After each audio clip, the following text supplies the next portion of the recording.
welcome everybody to this Faces of Orthodoxy Instagram Live. We've had a number of new followers, quite a whole bunch of new followers, actually.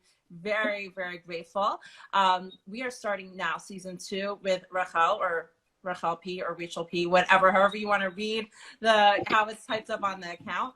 And really, we try to discuss issues on our lives that are main themes that come across in the account, in the stories that are, that are told during the week. And this live is about overcoming mental health stigma. So part of this also is to get a little bit behind the scenes. You could actually meet our subject. So there she is, Rachel. Say hi. Hey. In the flesh. And also to have a special guest who is an expert or has a particular passion or interest in the topic. And, we're just so honored and thrilled to have you, Rachel Tuckman. If you could just introduce yourself for a minute for those of us who are not familiar with you. Okay, so my name is Rachel Tuckman. I have an account here on Instagram, Rachel Tuckman LMHC, where I really my goal is to, because I know therapy is not accessible to a lot of people, either for geographical reasons, financial reasons, time reasons, whatever it is, I really feel very passionate about making mental health education accessible to people, having conversations to reduce stigma. Even though I know a lot of my audience is not Jewish or maybe not even religious, my passion really is to speak to obviously my whole audience, but really the Jewish community. So a lot of my content will focus on addressing specifically the Jewish community, because that's really where I want to make change. I feel like there are a lot of superstar therapists out there in the non-Jewish world that are making change. I want to make change within my community and in the world that my kids are growing up in. So I do a lot of work on social media and having conversations and educating and talking about tough topics, mixed in with a little humor here and there. And I also have a private practice in the 5 towns. And that's it. And so here I am tonight.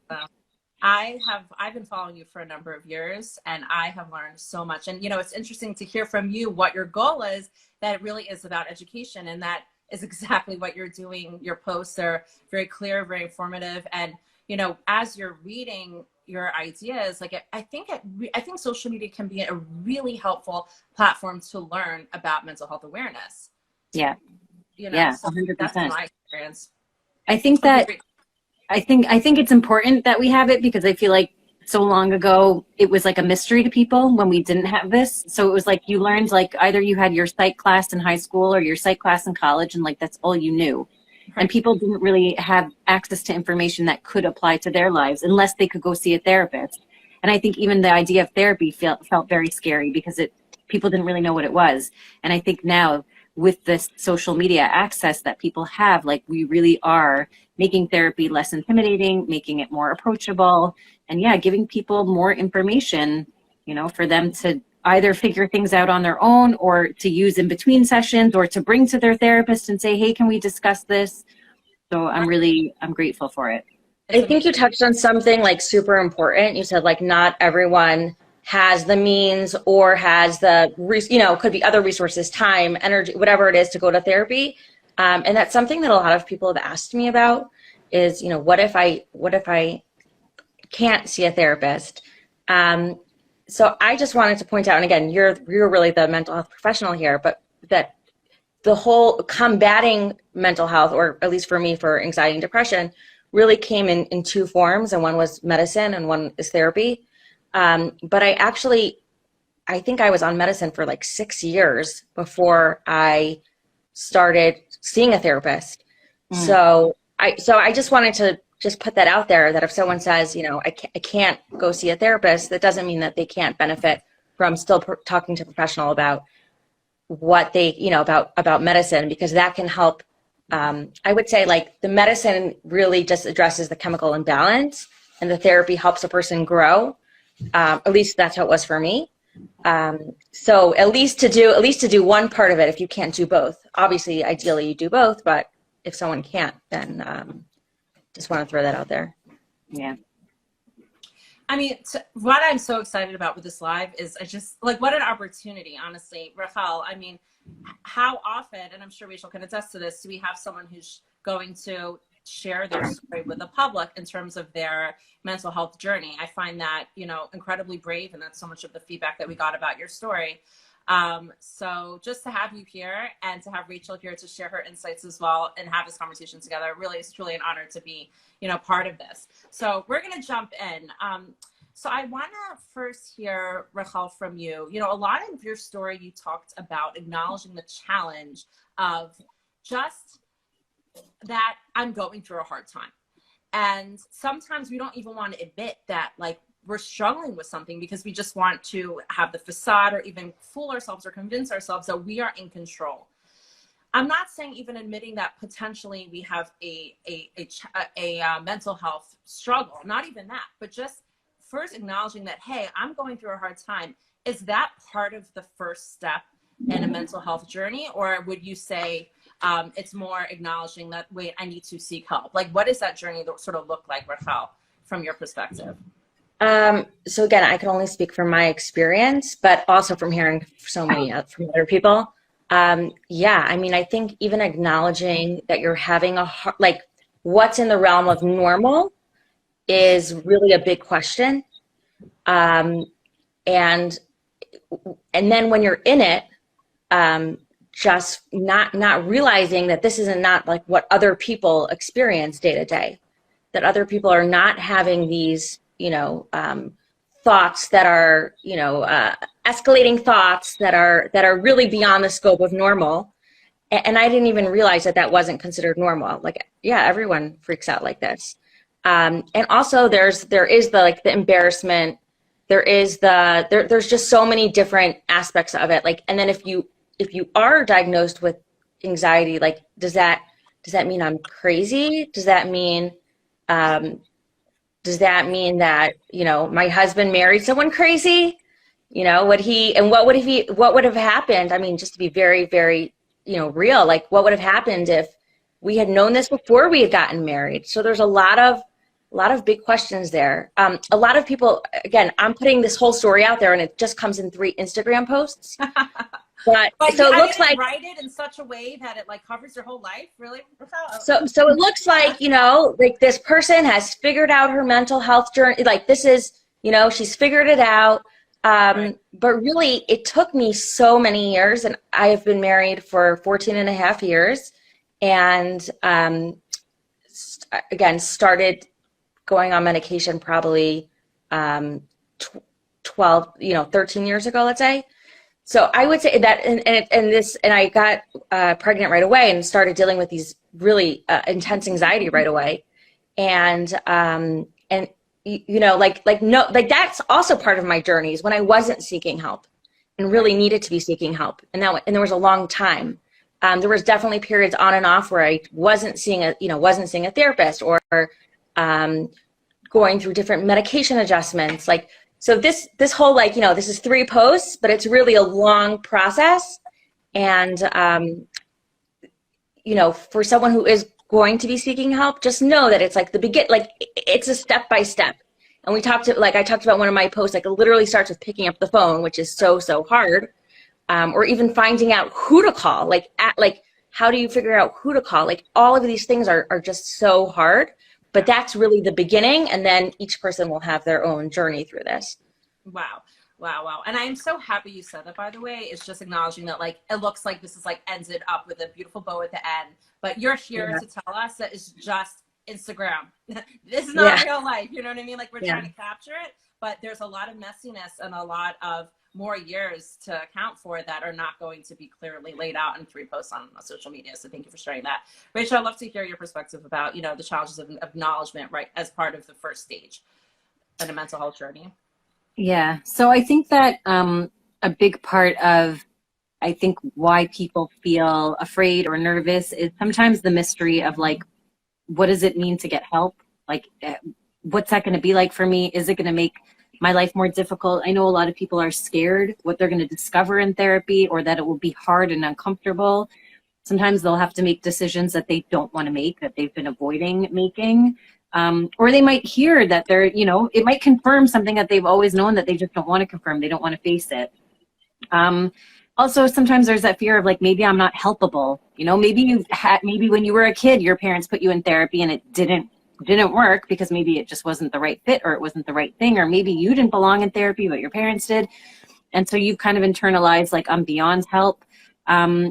Maybe there's a fear that if I go, will people think I'm crazy? Or only people with problems go to therapy? And again, that's why I think like the whole idea of therapists being on social media is so important, because you don't have to have problems to be in therapy. You know, you're not there because you're broken.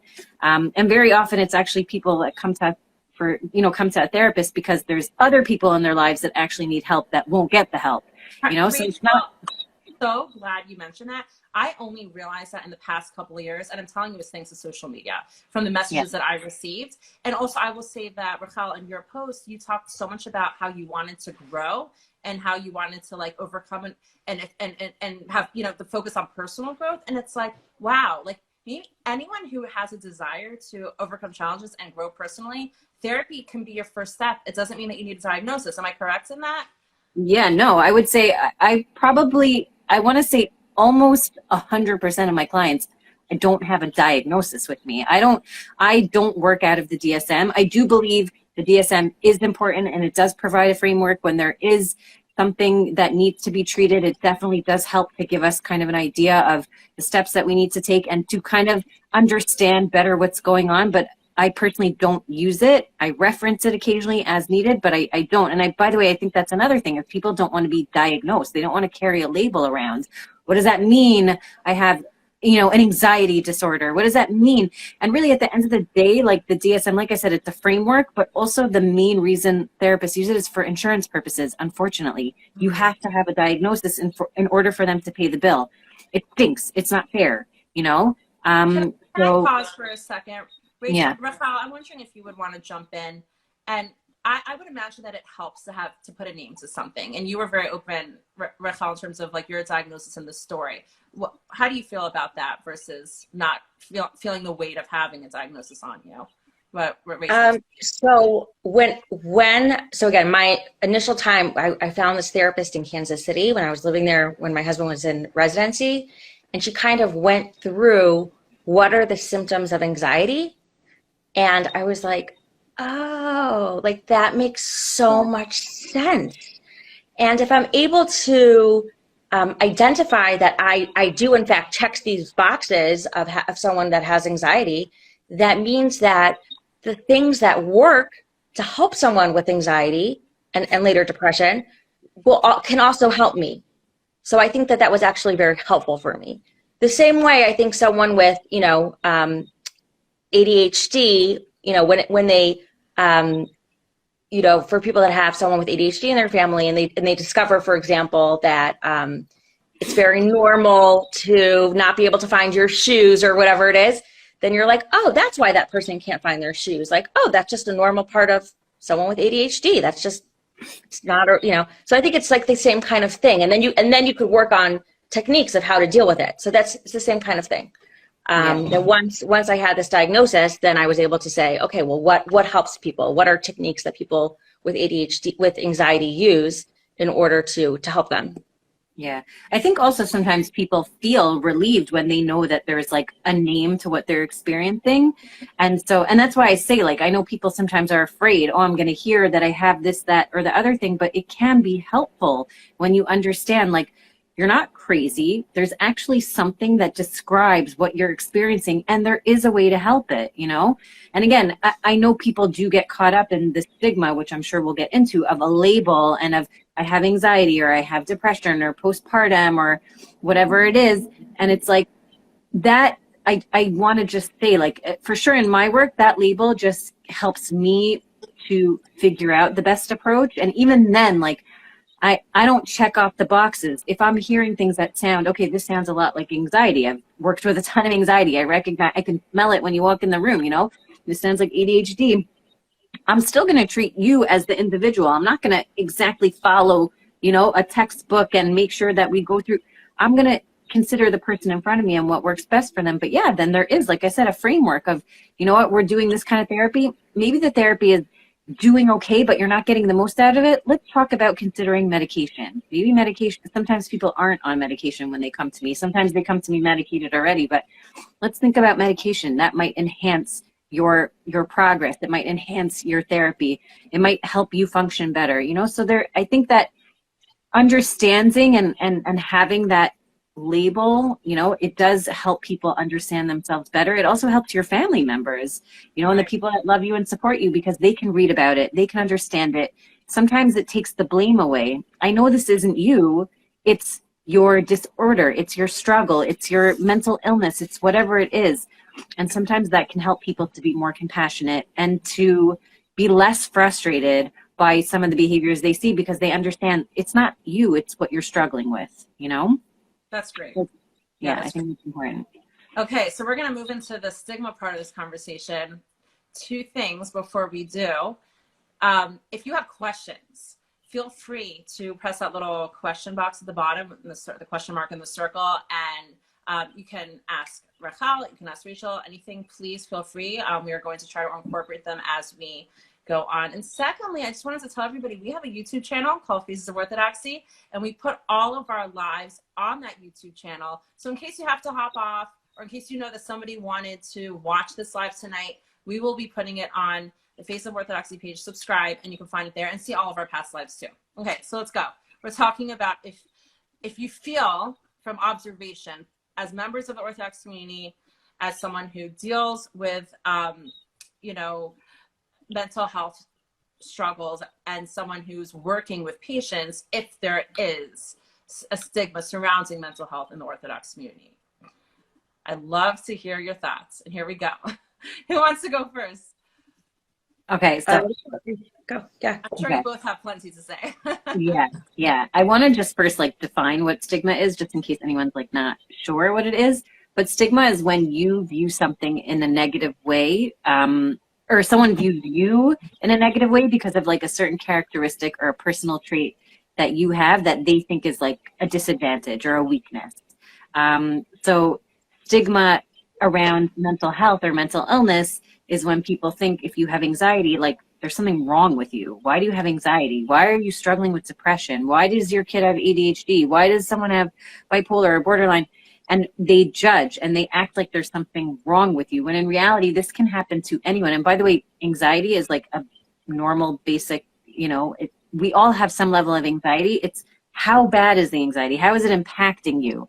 That's when it becomes a problem.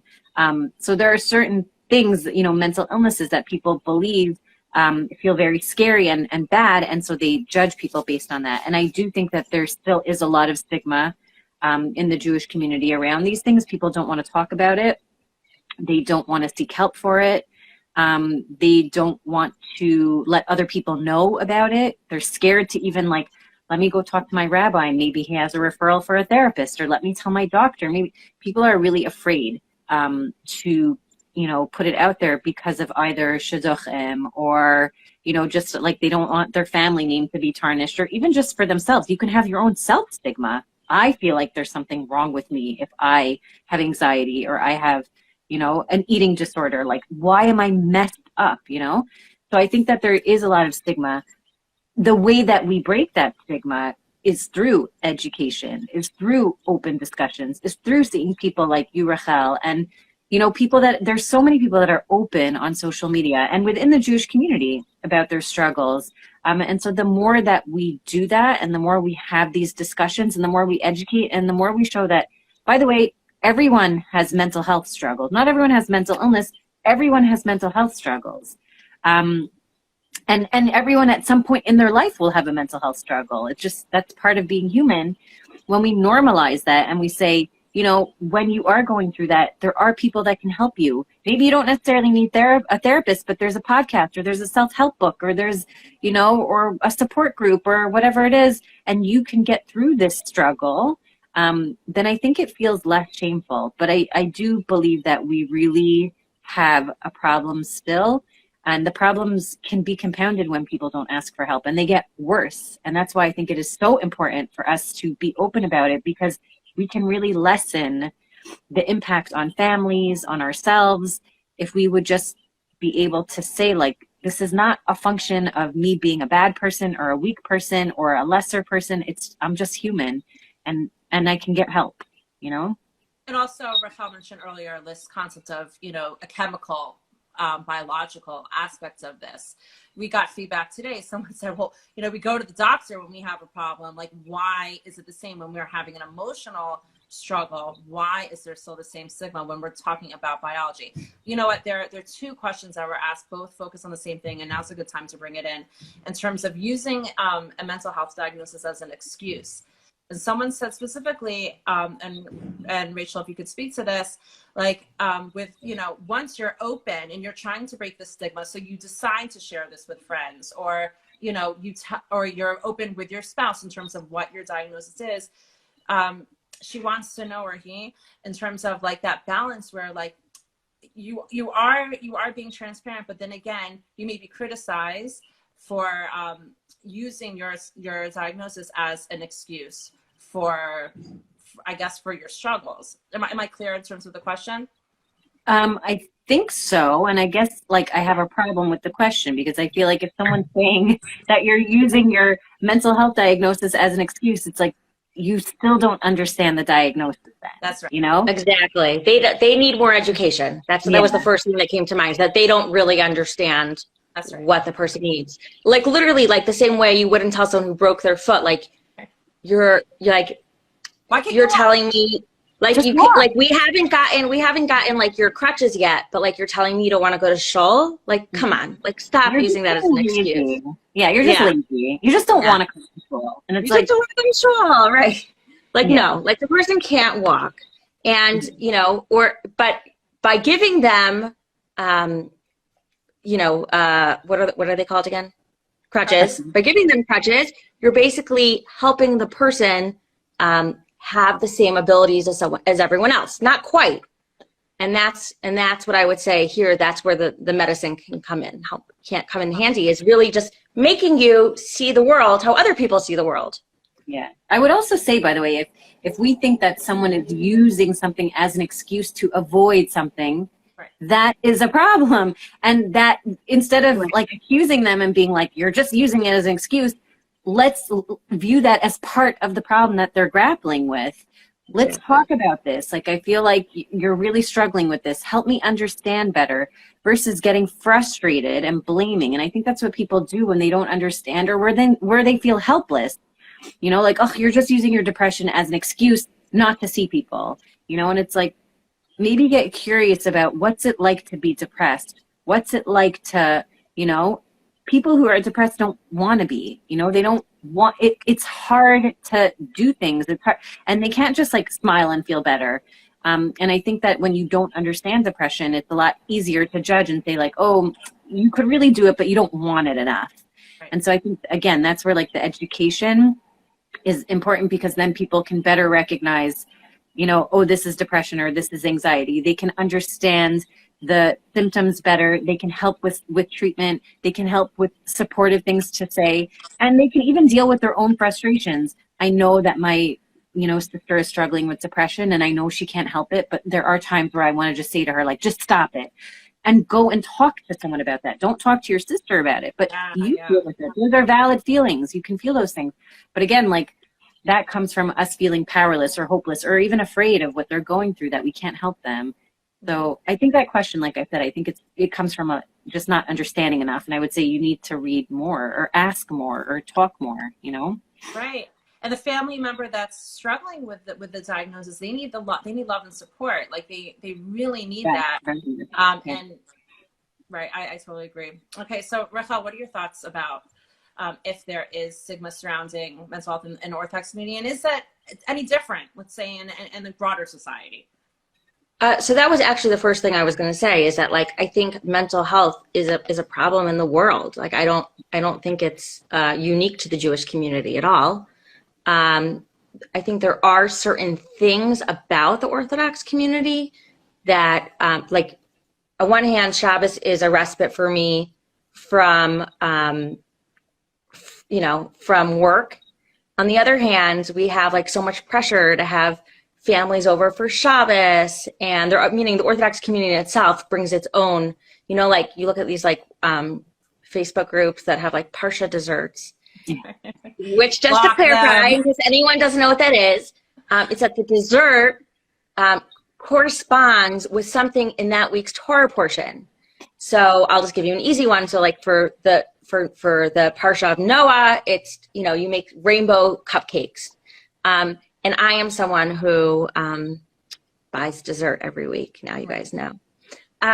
So, it has its own struggles, things that make it more like, could be potentially more stressful.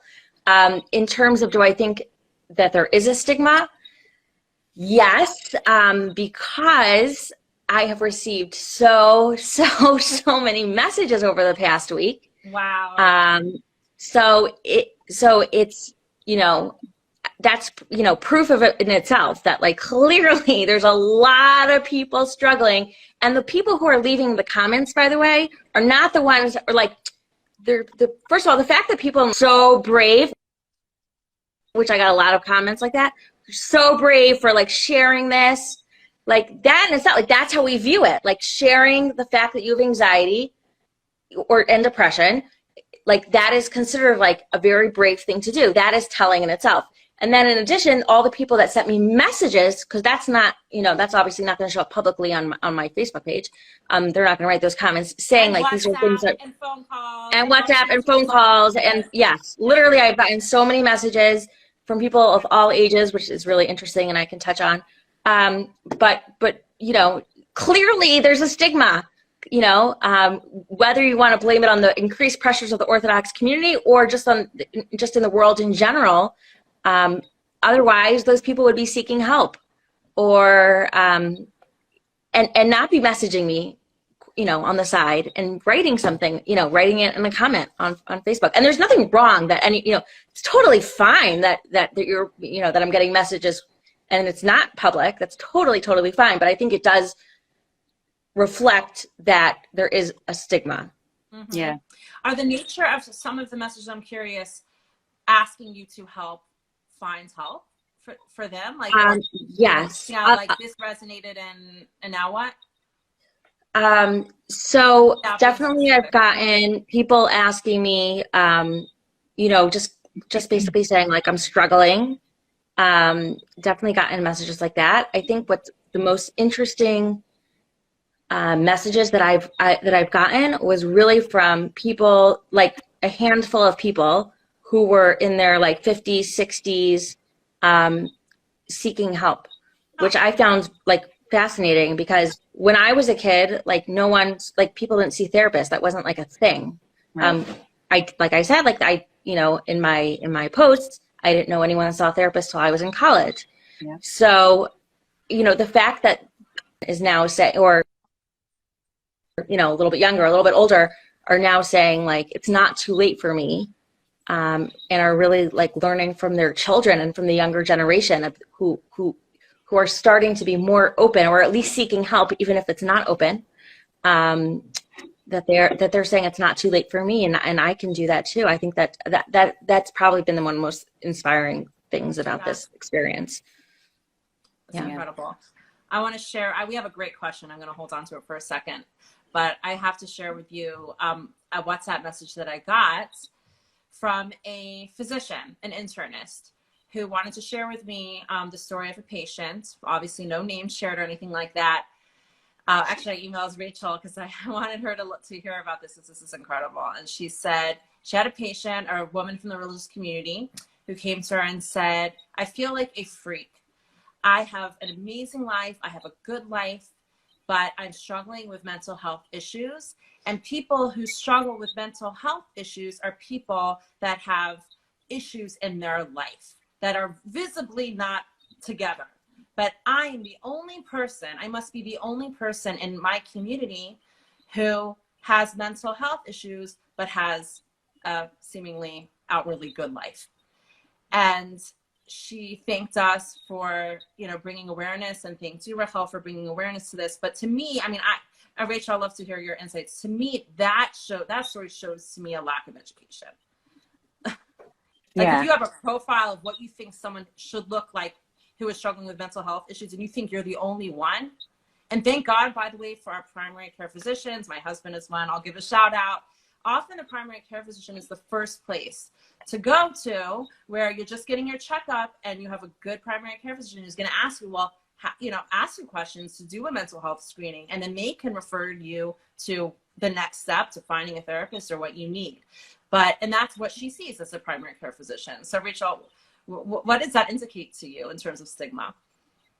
Again, I think that people don't understand what mental health is, right? Because if someone can say that, it's like a perfect life, and there's no such thing as never experiencing any issues. And you can be someone who by the way has mental illness, and you have incredible mental health, right? And you could be someone that doesn't have mental illness and you have very poor mental health. So I think it's important to distinguish between those two.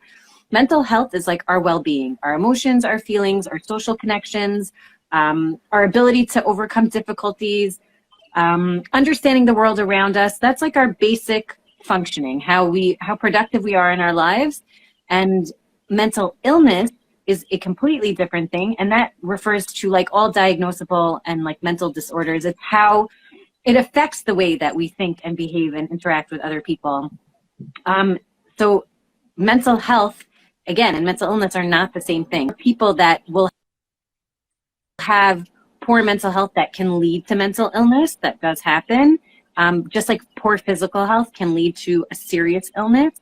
And mental illness is a condition just like heart disease or diabetes, but it's treatable with medication, with going to your doctors, with managing it. And you can live a full life with diabetes. You can be just like everyone else, and you can look, no one looks at you and like, you have diabetes. Like, they don't know. You can have a heart condition. They don't know. So just like people can live with all kinds of illnesses or have struggles and we don't know necessarily, it's the same thing. And so I think that's like important for people to understand. Like, we all have physical health, we all have mental health. And in the course of a lifetime, not everyone, like I said, will experience a mental illness, but you will struggle with a challenge for your mental well-being, your mental health. And just like, again, you'll get a cold, or, God forbid you got COVID, hopefully it was mild, or you have whatever it is, some kind of, we all have that.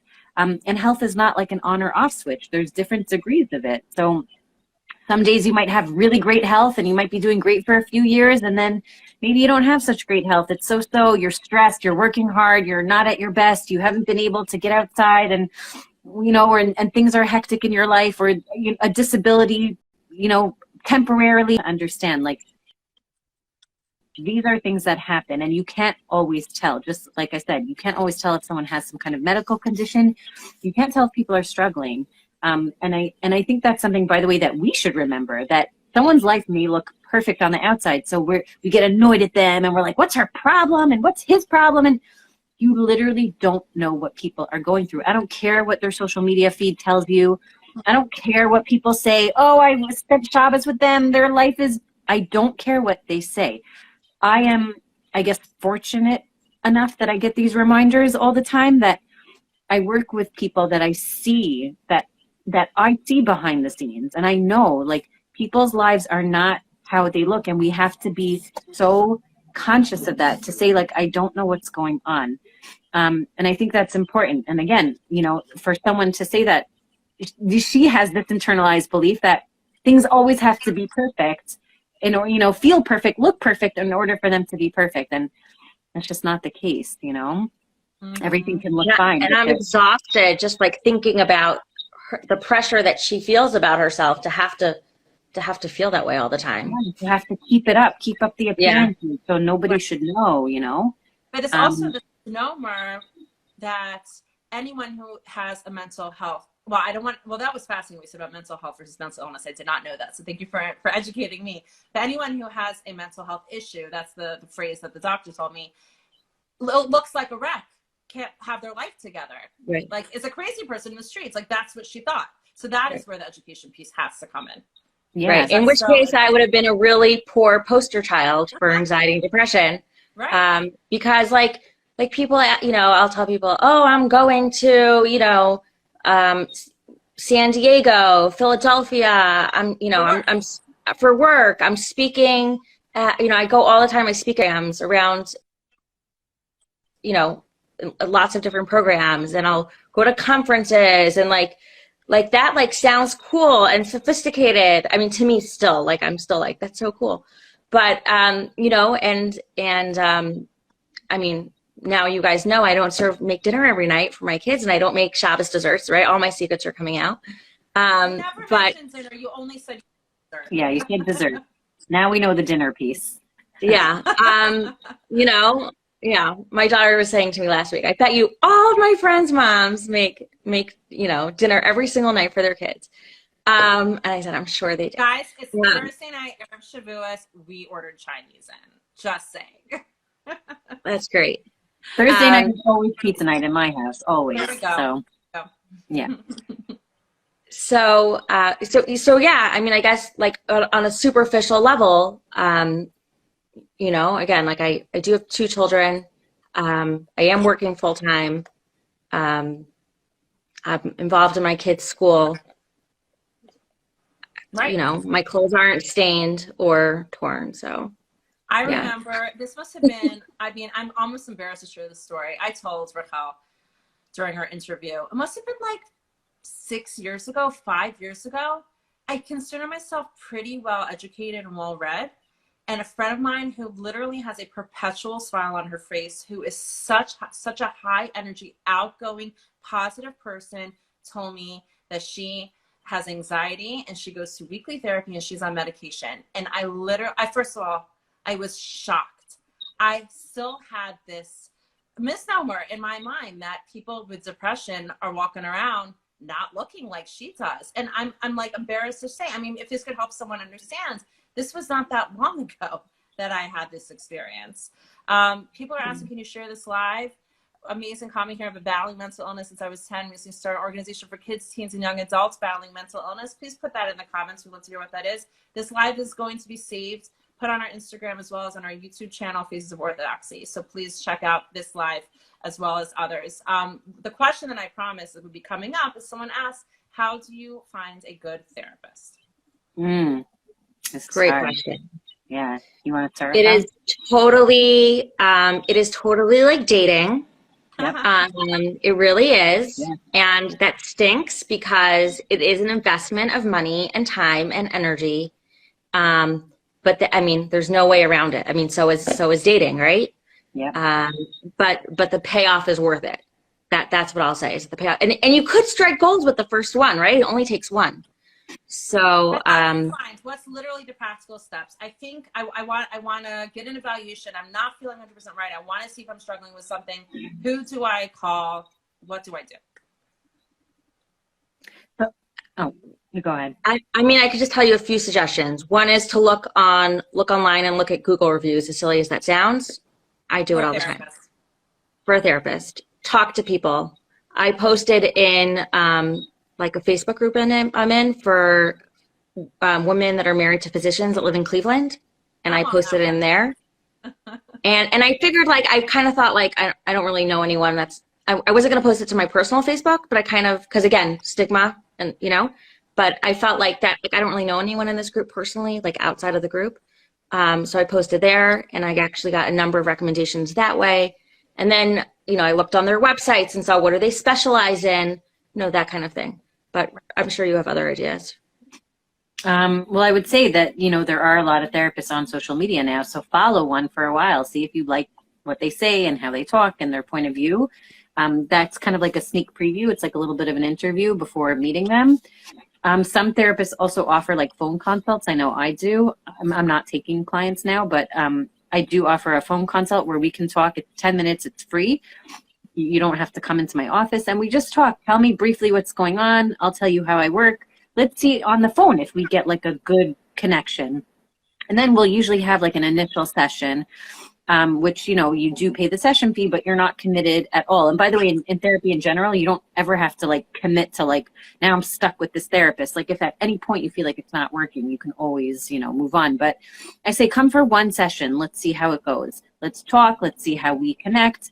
And by the way, I also have to feel like I'm connected to the client, because if I don't feel like I can work well with them, I'm not going to be helpful. So it's an interview for both of us. Like you said, it's dating. I actually once wrote a blog post about this. It's like, you got to date your therapist.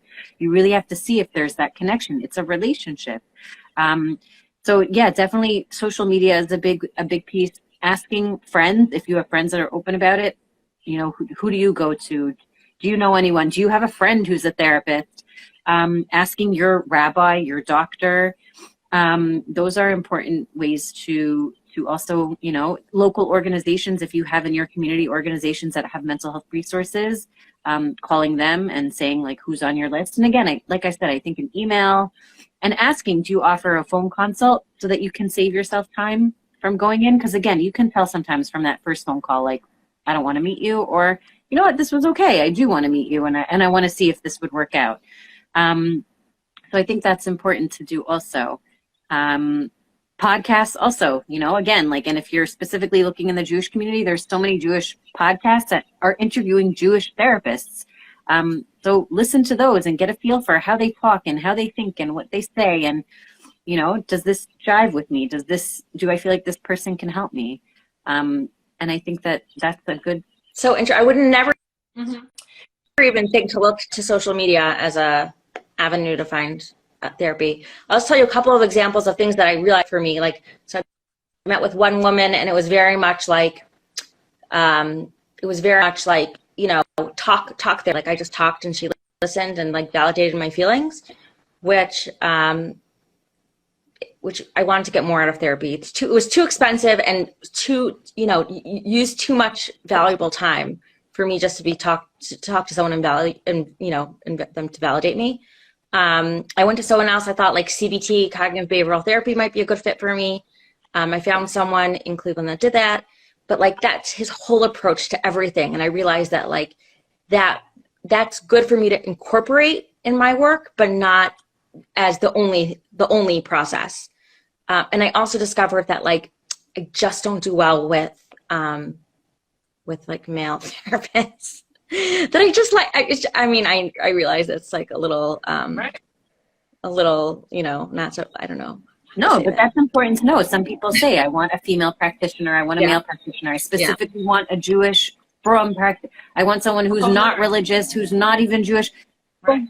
People have these preferences, and I know people that are from and Jewish and don't want a from therapist, or specifically want someone not Jewish. So again, it matters like what you feel comfortable with. And I don't think it's like, well, I want an older therapist, I want a younger therapist, I'm discriminatory. No, it's what do you feel will be helpful and comfortable for you, and you're allowed to want that. You know, I will feel more comfortable with someone who's older, who's more, you know, like someone who's a peer to me. But these are good things to know. Ask yourself, what do I think I'll feel comfortable with? I think that's even a good thing to ask. Like, do I want someone to just like listen, and I don't really want fixed it tools, or do I want me like, here's what we got to do, and what do I want to get out of therapy? I think those are important questions to ask before you even start looking. Who do I want to see? What kind of therapist? Male, female, CBT, DBT? Like, look into these things. Do some research first, you know? And you might not do until you try a therapist out as well. Yeah. And Rachel, what you're basically saying is it's not a quick fix, and it's a process, and it's a learning process, and a discovery process.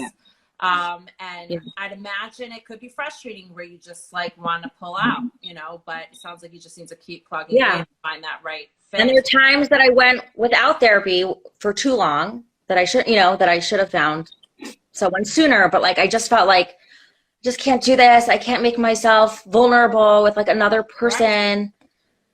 Right. I mean, right now, someone asks if they have a what do they say? Story and they want to switch therapists and they have to go through it all over again through them. It's very hard emotionally. But like you said, if you know that there's a payoff and you yourself have experienced a payoff, it's worth it, right? Yeah. I mean, my therapist right now, she's like 74. And she's actually retiring now, but she's going to see me once a month. You know, that's what she's doing to like, you know, help the people who like love her too much to let her go. But I mean, I've benefited so much from her like life and like you know, she's someone who, and I could also imagine there being a 74-year-old therapist who's like, doesn't stay on top of things, but she's like so up on all of the literature as well as on like hot topics and everything like that. So I'm just really lucky. But you know, the person that I consistently went to in Kansas City was, you know, was younger, you know, and like young and cool. I don't know how to, whatever. But you know, yeah, I think that there's just such different types of therapists, and it's just a matter of who's going to help you get what you want to get out of it. Yeah. For me, that was specifically things like identifying triggers, and just discovering, like making plans of what to do should a trigger come up, in order so that a situation doesn't escalate. That was really, really helpful to me. Yeah. I think Alex is very frozen. Yeah, buffering, right? Yeah. So while Alex is buffering, can I ask you to just discuss something, like just to share something else? Yeah. I was going to ask Rachel if she could explain like the fight or flight concept of anxiety, and because I think it was just so life-changing for me to understand that, which also explains like why anxiety is just so exhausting. Yeah. Just because so many people had reached out to me specifically about anxiety and trying to understand it better, meaning their own anxiety. Right. So it's interesting. When I work with kids, this is how I describe anxiety to them, but I actually also describe it to adults this way, because I do think that and you'll tell me if this is kind of what you had heard or learned, but we have this part of our brain called the amygdala. It's like kind of the back here and the bottom, and that is where our fight or flight response is programmed, right? It's kind of that like part of our brain that is just the survival mode. So when we feel afraid, our amygdala right away tells us, quick, react, right? So either I'm going to freeze because I want someone to think I'm a statue and I don't want them to hurt me, or I'm going to run away, or I'm going to beat someone up, right? There's no rational thinking. It's just that primal part of your brain that is saying, protect me. It used to be we had this because, you know, back in caveman days, if a bear was going to eat us or, you know, someone was going to hurt us, we needed to be aware and always kind of like with, you know, on guard. We don't have to live like that anymore, but our brain still is very much wired to protect us and keep us safe. And so sometimes with anxiety, we become like hyper vigilant. And sometimes our amygdala is very sensitive to cues around us. And so it will trigger this fight or flight response. And what will happen is you'll get a physiological response to something in the environment. You might not even be conscious of what that is. And sometimes people will say like, I don't even know why I'm so anxious. They can't even pinpoint it, but there's just something. There's some kind of trigger. There's a smell, there's an air, and something they're not conscious of. And so what happens is your brain will start telling you, okay, we have to get into action mode. So you start feeling, let's say, lightheaded, because the flow of your blood in your brain is changing. It's moving. It's moving to your arms and your legs to power you up to run away. You might start feeling nauseous because, again, all of that energy that your body normally, you know, moves around to help your digestion go. It says it's not important for us to digest anything right now. It's important for us to beat someone up, or it's important for us to run, right? So you might start feeling nauseous. You might feel extremely emotional, again, because that rational part of your brain is not working. It's just this fear. So you might burst out in tears, or you might feel angry, right? We see kids a lot with anxiety. It'll come out as anger, and parents, oh, he's so angry, or even inattention, right? And that's why often kids are misdiagnosed with ADHD or ADZ. It's more often it's anxiety. And so I'm always very cautious when a teacher will tell me that, oh, you can't pay attention. I think there's an attention issue. I always really look first for anxiety before I go with that attention thing. So our bodies, again, they want to protect us. And so it will create this physiological response. And when your body has nothing to do with all of that changed energy, because you don't have to fight off a bear and you don't have to beat anyone up, it doesn't know what to do with it. And so it can turn into a panic attack, right? Because it has all of this energy now and it doesn't have anywhere to go. And so it can turn into all kinds of different things that feel very difficult for us to cope with, and we don't know how to cope with them. And so what we want to do is we want to calm our amygdala down. We want to tell it. And I also say, like, it's kind of like your brain doesn't know what happened until afterwards. So it's kind of like, let's say you're crossing the street and a car comes zooming by. You don't start thinking, oh, there's the car, let me jump. Your brain, you just jump. And only after you're like, oh my God, what just happened, right? That's what your brain is doing with anxiety. It's just making you move. And then only after you're kind of like, what, like, why is this happening to me? I don't understand it, right? So you'll get all these sensations, and then the rational part of your brain up here kicks in, and it's like, hey, like, what's going on? But by that point, your body is already dictating to your brain how to feel. And so that's why I always say, I think it's helpful for people to separate the anxiety brain and then, you know, let's say in your case, the Rachel brain. This is my anxiety brain right now. It's telling me that I need to be afraid, that there's something scary in the environment, that I have to be freaked out, that something awful is going to happen. I need to channel my Rachel brain, which is up here, the front part of my brain. That's the rational part, the thoughtful part, the part that, you know, can consider things and be more objective. And I'm going to say, is there something I should be afraid of? Does it help me to be afraid of this right now? Let me calm my body down. Let me get my breath centered, because that will, by the way, get the oxygen flowing back where it needs to be. It'll help my brain to start functioning again. It'll calm my heart rate down. It'll help me to be more grounded. And so I think that when we understand that fight or flight response, your body's trying to protect you, but you have to tell your body, you don't have to protect me. I'm fine. I'm safe. I'm good. And so I think that's important. And again, sometimes people will let that feeling dictate like what's happening in the environment versus looking around and saying, no, I'm safe.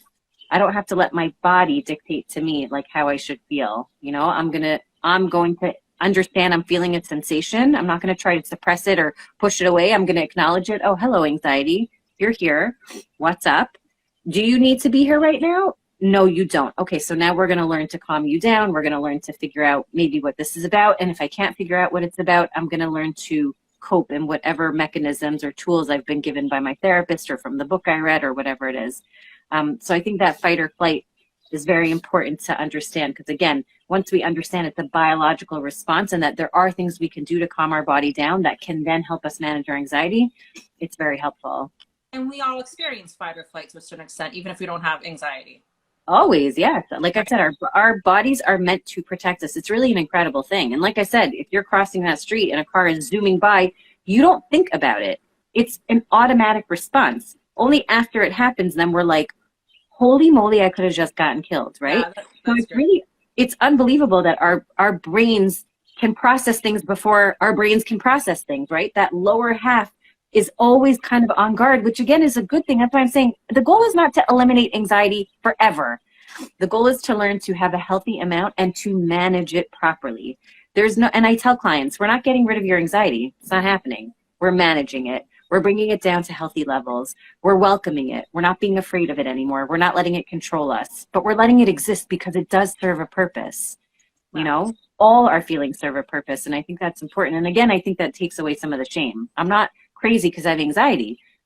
My anxiety is a little out of control, and I need to get it under control. Wow. That is so helpful. Thank you, Rachel, for explaining that. Very practical also. Like, what are we talking about when we're talking about mental health awareness? That's just a great, very practical example of something that we all deal with, and, you know, how we can seek help if we feel out of control. We're just going to wrap up.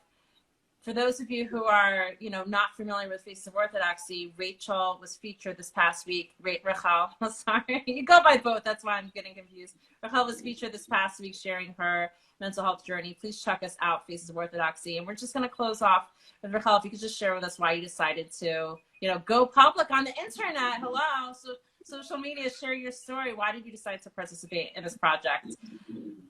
Okay, thank you. So great question.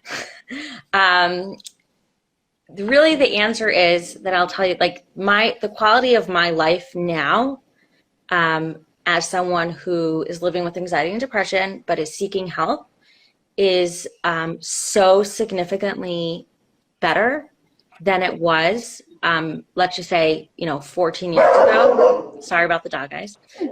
Then 14 years ago, when I didn't know that, I even had anxiety, and I didn't know that I could get help, that I needed help or that I could get help. And my quality of life is it's just amazing. Like, you know, and I would want that for everyone. Like, no one should have to suffer. And people should know that they can get help, or at least to inquire and find out if what they're experiencing is in the realm of normal. So, you know, with that in mind, I try to like tell my friends, you know, here and there, or mention it to people so that they just like, again, know that there's other people out there that are getting help, so that they have any questions that I can address them, or help them, or just be someone else that they can say, oh, I'm also feeling anxious, or feel less alone. So when Alex approached me and asked me if I would participate in this, I wasn't very nervous, to be honest, but I just said to myself, if I have the opportunity to do this on a bigger scale, then like, what an opportunity to just, you know, to just make this conversation happen, and to let people know that they're not alone in their struggles, and that things can be better. And it's not who you are. Anxiety isn't who you are, like Rachel said. You know, it's just it's you, and then there's your anxiety. It's not like your identity. It's just a part of, you know, just a part of you. And that people should know that like, we talked about how challenging it can be to find the right therapist, but that all of that is really, really worth it. It's such an investment in yourself and in your family. I didn't mention this, but I really should, like, I really want to acknowledge the fact that my husband's been with me through this whole journey. And that is sharing your story on our and account. yeah, and I did ask him, you know, that was the first thing I said to Alex is, let me just, you know, I have to ask. I want to make sure that my husband's okay with it. But that he's been so supportive of us, you know, from day one. And that really it can improve everyone's lives, and can help you in so many ways. So just to share that, and to hopefully make someone say, oh, that's what, that fight or flight that Rachel was talking about, Rachel Tuckman was talking about in the live, like, that's why I'm so exhausted all the time, because I constantly think there's a bear, you know? Yeah. You know, but just to give some perspective to that. Yeah. Well, you definitely achieved that, and thank you so much. Thank you, Rachel, for joining us as well and sharing your valuable insight. I'd imagine if anyone wants to get in touch with you or follow you, what is your Instagram handle? And you're on Facebook too, right?